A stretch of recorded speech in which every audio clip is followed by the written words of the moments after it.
राम राम मंडळी कालच कटपळ केसरी 2025 हे भव्य दिवस मैदान पार पडले। या मैदानात बिंजोडचा बेताज बादशाह मथुर 1001 आणि त्याच्यासोबत होता सातारा एक्सप्रेस हरिण म्हणजेच बलमा।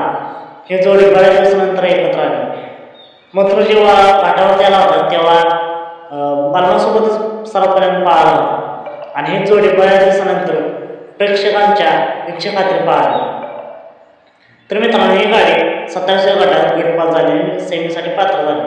त्यानंतर सेमी क्रमांक 5 मध्ये तुफानच वेगात पळत सेमी पास होऊन फायनलसाठी सुद्धा पात्र झाले आणि फायनलमध्ये गुलालाची मानकरी झाले। असं हे कालचं कटबळ केसरीचं मैदान। तर मित्रांनो, आता मथुरचं पुढचं नियोजन काय, मथुर आता कोणत्या मैदानात आपल्याला दिसेल हेच आपण व्हिडिओमध्ये पाहणार आहोत। तर व्हिडिओ शेवटपर्यंत नक्की बघा। तर मित्रांनो, मथुर आता 26 जानेवारीच्या बिंजोडच्या मैदानात आपल्याला पाहायला मिळेल मुंबईला। आणि त्यानंतर आपलं मथुरचं नियोजन झालेलं आहे ते म्हणजे गोव्याच्या हिंदकेसरी मैदानात। तर मथुरला या दोन्ही मैदानासाठी खूप खूप शुभेच्छा।